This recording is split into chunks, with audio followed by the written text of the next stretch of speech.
बिस्मिल्लाहिर्रहमानिर्रहीम। अस्सलाम वालेकुम स्टूडेंट्स।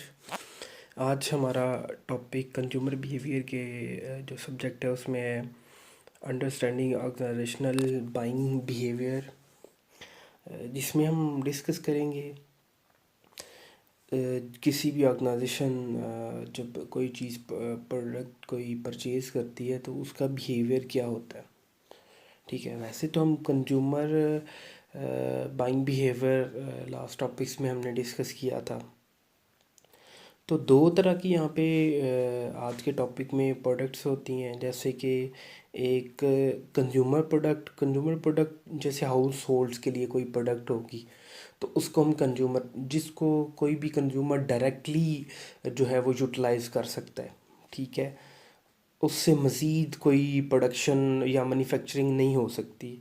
जबकि ऑर्गेनाइजेशनल जो प्रोडक्ट है उसके अंदर जो प्रोडक्ट कोई भी ऑर्गेनाइजेशन परचेज़ करती है या तो उसको वो रीसेल करती है किसी अदर पर्सन को, या उससे कोई नई न्यू प्रोडक्ट बना के कोई न्यू प्रोडक्ट मैन्युफैक्चर करके उसको रीसेल करती है।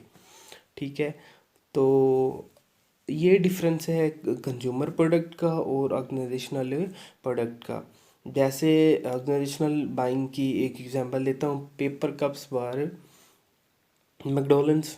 ठीक है, computer chips by by Toshiba के कंप्यूटर चिप्स कोई कंपनी दे रही है किसी दूसरी कंपनी को, या पेपर बॉक्स दे रही है। जैसे पिज़्ज़ा हट, पिज़्ज़ा शॉप वाले हैं, क्या करते हैं, कोई जो है बॉक्स परचेज़ करते हैं पिज़्ज़ा के लिए।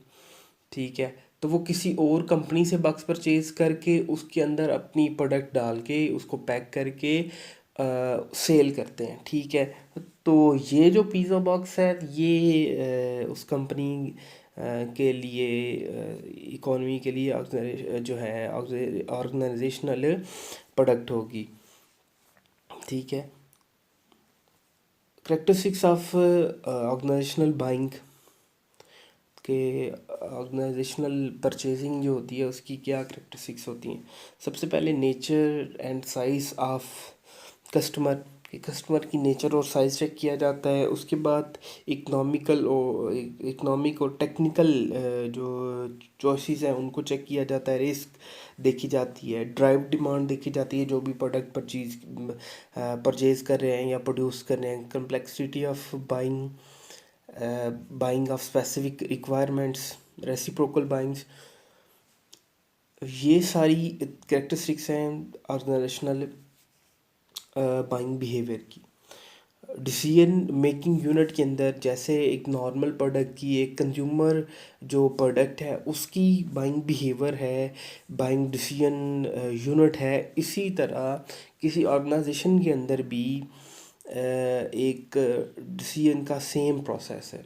जैसे हमने लास्ट टाइम पढ़ा था कि एक डिसीजन मेकर है तो उसको पहले इन्फ्लुएंस कौन करेगा, इनिशिएटर। उसके बाद जो है वो बायर है, यूज़र है, इन्फ्लुएंसर है। यानी कि इनिशिएटर के बाद इन्फ्लुएंसर्स से पहले इनिशिएटर कह सकते हो। ठीक है, उसके बाद डिसाइडर है, बायर है, यूज़र है और गेट कीपर है। ठीक है, ये सारे जो है डिसीजन मेकिंग यूनिट के मेन फैक्टर्स हैं। ये सब डिसीजन मेकिंग यूनिट की डेफिनेशंस लिखी हुई हैं। ठीक है, डिसाइडर के लिए इनिशिएटर है, बिगन टू परचेज प्रोसेस, जहाँ से किसी भी प्रोडक्ट को परचेज करने के लिए एक ऑर्गेनाइजेशन के अंदर इनिशिएट लिया जाता है। उसके बाद नेक्स्ट आएगा इन्फ्लुएंसर के जो उस प्रोडक्ट को परचेज़ करने के लिए इन्फ्लुएंस करेगा। ठीक है, आपका कंसल्टेंट हो सकता है, उस कंपनी का कंसल्टेंट हो सकता है, कोई आउटसाइडर हो सकता है जो उस प्रोडक्ट को परचेज़ करने के लिए किसी ऑर्गेनाइजेशन की हेल्प कर रहा है या अपनी सर्विसेज प्रोवाइड करता है। उसके बाद डिसाइडर है, डिसाइडर ने बताना है कि ठीक है आप इस प्रोडक्ट को डन करें, ये हमारे लिए लेबल है। उसके बाद बायर्स की बारी आ जाती है, तो बायर्स के बाद उस प्रोडक्ट को यूज़ करने वाले, जैसे कोई रॉ मटेरियल है तो यूज़र, वो जो उस कंपनी के एम्प्लॉयज़ हैं वो उसको बताएंगे अपनी कंपनी को किस तरह की ये प्रोडक्ट्स हैं। और उसके साथ साथ जो गेट कीपर है जो फ्लो ऑफ इंफॉर्मेशन, ठीक है, वो प्रोवाइड कर रहा है उस ऑर्गेनाइजेशन को। नेक्स्ट है डिसीजन मेकिंग यूनिट की इम्प्लीमेंटेशन के लिए एक तरफ हमारे पास कम्युनिकेशंस होती हैं और दूसरी तरफ हमारे पास है टारगेट ऑडियंस एंड मैसेज के हम कम्युनिकेट करते हैं अपने कस्टमर से, अपने कंज्यूमर से, या एक कंपनी दूसरी कंपनी दूसरी ऑर्गेनाइजेशन की जो हेड्स हैं उनसे, ठीक है। उसके बाद है हमारे पास by phases the organisational decision process, कि एक ऑर्गेनाइजेशन अपनी जो प्रोडक्ट परचेज़ कर रही है उसका डिसीजन मेकिंग प्रोसेस क्या है। जिस तरह नॉर्मल प्रोडक्ट कंज्यूमर प्रोडक्ट की डिसीजन मेकिंग प्रोसेस है, ऑलमोस्ट सेम जो है वो स्टेप्स हैं इसके अंदर भी। उसमें भी हमने डिस्कस किया था सबसे पहले रिकॉग्निशन ऑफ प्रॉब्लम, यानी जो उस ऑर्गेनाइजेशन की नीड है, ठीक है। जिस तरह कंज्यूमर की एक नीड को पूरा करने के लिए वो डिसाइड करता है कि कौन सी प्रोडक्ट परचेज़ करनी है, और उस तरह कंज्यूमर बाइंग बिहेवियर होता है, इसी तरह ऑर्गेनाइजेशनल बाइंग बिहेवियर, ठीक है। उस सबसे पहले हमने डिस्कस किया नीड, उसके बाद determine specification and quantity of needed items, कि जो हम प्रोडक्ट परचेज़ करना चाहते हैं उसकी स्पेसिफिकेशंस क्या होंगी, ठीक है। और उसकी जो क्वांटिटी है उसके रिलेटेड वो हमें कितनी परचेज़ करनी है, क्योंकि एक कंज्यूमर के लिए तो एक ही प्रोडक्ट या दो या चार या 10 प्रोडक्ट्स काफ़ी होती हैं, लेकिन ऑर्गेनाइजेशन के अंदर आपको पता है कि एक प्रोडक्ट से काम नहीं होता, बहुत सारी प्रोडक्ट परचेज़ करनी पड़ती है, ये क्वांटिटी बतानी ही होती है। ये ऑर्गेनाइजेशन देख रही होती है कि छोटे मोटी कंपनी से अपनी प्रोडक्ट परचेज़ नहीं करती, अगर क्वांटिटी बहुत ज़्यादा हो वो अपनी क्वांटिटी को देखते हुए कि कौन सी दूसरी ऑर्गेनाइजेशन है जो हमारी नीड को पूरा करेगी, जो हमारी क्वांटिटी और क्वालिटी दोनों का ख्याल रखेगी। ऐसी कोई जो है वो कंपनी चूज़ नहीं की जाती जिससे जो प्रोडक्ट ले जा रही है, एक ऑर्गेनाइजेशन प्रोडक्ट लेती है जो क्वांटिटी को ही ना पूरा कर सके, ठीक है। यहाँ जो स्पेसिफिक उसके अंदर क्वालिटीज़ हैं या उसके अंदर फीचर्स हैं वो जो है वो डिस्कस प्रॉपरली करके उसके बाद ये किया जाता है। Search for qualification of potential source, जो भी क्वालिफिकेशन चेक की जाती है पोटेंशियल सोर्स की। उसके बाद एनालिसिस ऑफ प्रपोजल, कि जो कंपनीज प्रपोजल दे रही हैं उस ऑर्गेनाइजेशन को, उनके प्रपोजल का एनालिसिस किया जाता है, देखा जाता है। और उसके बाद एनालिसिस के बाद इवेल्युएट किया जाता है and select of supplier, evaluation करके प्रपोजल की और उसके बाद सिलेक्शन की जाती है कि हमने कौन सी प्रोडक्ट किस कंपनी से किस क्वांटिटी में किस स्पेसिफिकेशन के साथ किस क्वालिफिकेशन के साथ परचेज़ करनी है, ठीक है। उसके बाद क्या है, selection of an order routine, कि हमने जब कंपनी सेलेक्ट कर लिया है, सप्लायर सेलेक्ट कर लिया है, क्वांटिटी सेलेक्ट कर ली है, तो उसके बाद हमने उसकी स्पेसिफिकेशन के बाद एंड किया जो सेकंड लास्ट है कि रूटीन का ऑर्डर हमने उनको देना है कि हमें इस डेट को इस कंपनी के अंदर इतनी रिक्वायर्ड प्रोडक्ट्स हैं। उसके बाद परफॉर्मेंस फीडबैक एंड इवैल्यूएशन, कि जब ऑर्डर आ जाता है हमारे पास कितने दिन में आता है, उनकी डिलीवरी के चार्जेस क्या हैं, उनकी डिलीवरी की स्पीड क्या है, और जो प्रोडक्ट आई है उसकी इवैल्यूएशन करके उसकी क्वांटिटी उसकी क्वालिटी, ठीक है, सारी जो स्पेसिफिकेशन थी उसको चेक करके ये देखा जाता है। तो ये जो है वो ऑलमोस्ट 7 स्टेप्स हैं जिनके अंदर जो भी ऑर्गेनाइजेशन होती है वो अपना डिसीजन मेकिंग प्रोसेस है उसका। Organizational decision making process, advantage क्या है, इन्फ्लुएंस,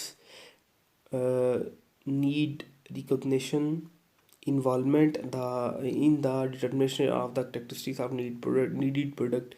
एक तो हमें पता चल जाता है कि हमारी प्रॉब्लम क्या है, और दूसरा हमें ये समझ आ जाती है कि हमने कौन सी प्रोडक्ट किस करेक्टरिस्टिक्स के साथ, किन फीचर्स के साथ हमें चाहिए होती है।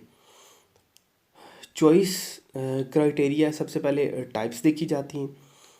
इकोनॉमिकली कि उसकी प्राइस क्या, रिटर्न ऑन इन्वेस्टमेंट क्या होगा, कि हम अगर ये प्रोडक्ट परचेज़ करते हैं तो इससे हमें रिटर्न्स क्या मिलेंगे, यानी हमें प्रॉफिट कितना होगा, और इस जो प्रोडक्ट परचेज़ करें इसकी जो है वो प्राइस क्या होगी। टेक्निकली रिलायबिलिटी और डिलीवरी चेक की जाती है, ठीक है, कि जो भी हम प्रोडक्ट परचेज़ कर रहे हैं एज ए ऑर्गेनाइजेशन, तो उसको उसकी रिलायबिलिटी क्या है और उसकी डिलीवरी किस तरह हो रही है हमारे पास। सोशल ने ऑर्गेनाइजेशनल स्टेटस चेक किया जाता है, और ऑफिस पॉलिटिक्स देखी जाती है, ठीक है। उसके बाद पर्सनली रिस्क रिडक्शन किया जाता है, देखा जाता है कि ऐसी प्रोडक्ट परचेज़ की जाए जिसके अंदर हमें लॉस कम से कम हो, रिस्क कम से कम हो, ऐसा बिजनेस जिसको हम चला रहे हैं। उसके बाद है लाइकिंग और डिसलाइकिंग का कंसेप्ट आ जाता है, ठीक है, कि उस प्रोडक्ट को वो ऑर्गेनाइजेशन या उसके कस्टमर कंज्यूमर किस तरह प्रोडक्ट को परचेज़ करें। फॉर एग्ज़ाम्पल एक लेदर कंपनी है, लेदर ऑर्गेनाइजेशन है, वो क्या कर रही है, अपनी प्रोडक्ट्स बनाती है जैसे शूज़, जैकेट्स, तो वो किसी ना किसी और कंपनी से उसने जो लेदर है सिंपल रॉ मटेरियल की शेप में उन्होंने जो वो प्रोडक्ट परचेज़ करनी है एज ए प्रोडक्ट, ठीक है, तो उस जिस कंपनी से प्रोडक्ट परचेज़ की जा रही है वो देखी जाती है उसकी क्वालिटी, क्वांटिटी, उसकी लोग कितना उसको लाइक डिसलाइक करते हैं, ये सारा। चूजिंग क्राइटेरिया में मार्केटिंग एंड सेल्स अपील में need to be modified to different members of decision making, कि एक तो उसकी मॉडिफिकेशन देखनी है हमने, ठीक है। Choose of criteria may change over time, circumstances change, के विद इन टाइम बीइंग उसकी जो क्राइटेरिया है, सर्कमटेंसेस हैं, वो भी चेंज किया जा सकता है।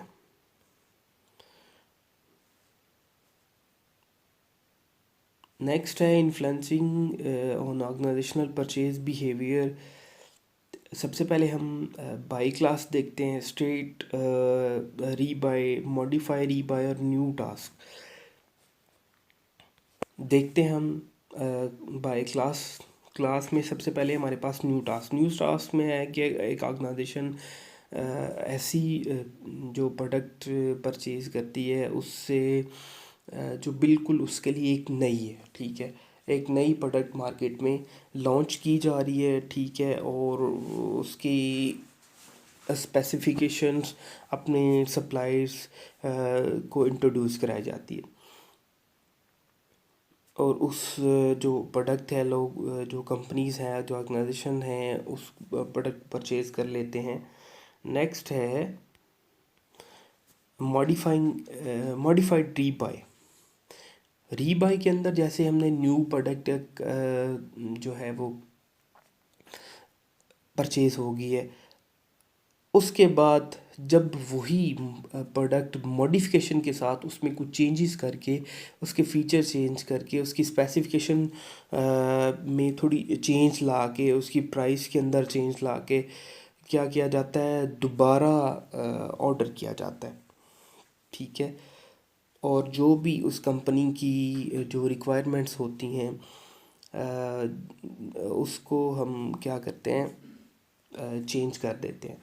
और स्टेट री बाय के अंदर सेम प्रोडक्ट जैसे न्यू प्रोडक्ट थी एज इट इज़, जैसे फर्स्ट ऑर्डर था उसी तरह इस प्रोडक्ट को दोबारा परचेज़ कर लिया जाता है, सिमिलर प्राइस के साथ, सिमिलर फीचर्स के साथ, सिमिलर स्पेसिफिकेशंस के साथ। तो ये है एक स्टेट बाय, री बाय, मॉडिफिकेशन री बाय और न्यू टास्क बाइंग